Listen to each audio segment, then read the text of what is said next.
Kidlat News Updates.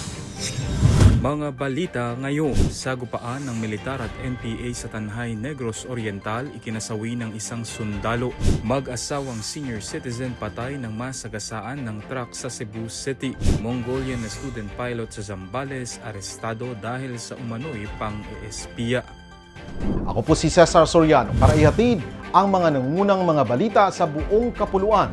Ngayon, Isang sundalo ang kumpirmadong nasawi sa engkwentro laban sa mga kasapi ng People's Army o NPA sa sitio Mansinlot, Barangay Santo Niño, Tanhay City, Negros Oriental noong Pebrero 15.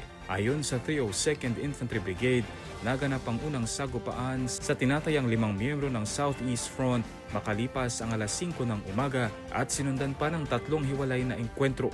Nasawi sa bakbakan ng 29 anyos na sundalo ng 11th Infantry Battalion na si Corporal Reynold Cardose na tubong kapis. 2 sundalo rin ang napaulat na sugatan. Na-recover naman sa encounter site ang ilang hand grenades, iba't ibang klase ng magazine ng baril at ilang personal na kagamitan. Nagpapatuloy ang clearing at security operations sa lugar. Nasawi ang isang mag-asawang senior citizen matapos masagasaan ng isang delivery truck bandang alas 7 ng gabi noong Sabado, Pebrero 14 sa South Road Properties o SRP sa Cebu City. Kinilala ang mga biktima na sina Salvador Heraldizo Jr., 67 anyos at ang kanyang asawang si Cecilia, 68, kapwa sila idineklarang dead on arrival sa ospital.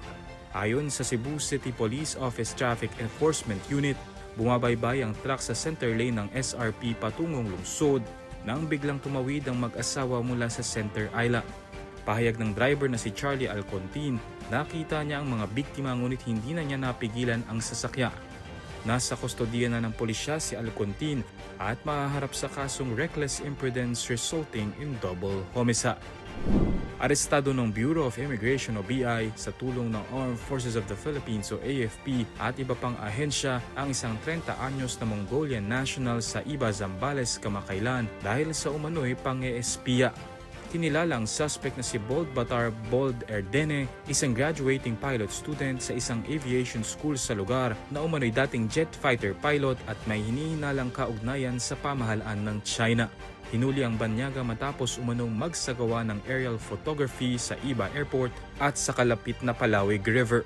Nilabag din umano ni Bold Batar ang Philippine Immigration Act matapos magsagawa ng mga aktibidad na hindi tugma sa layunin ng kanyang visa at Special Study Permit o SSP. Dinala na ang suspect sa BI Main Office sa Maynila at pansamantalang ikinulong sa BI Warden Facility habang hinihintay ang deportation proceedings. Para sa Kidlat News Channel, ako si Renzel Lenon, nag-uulat.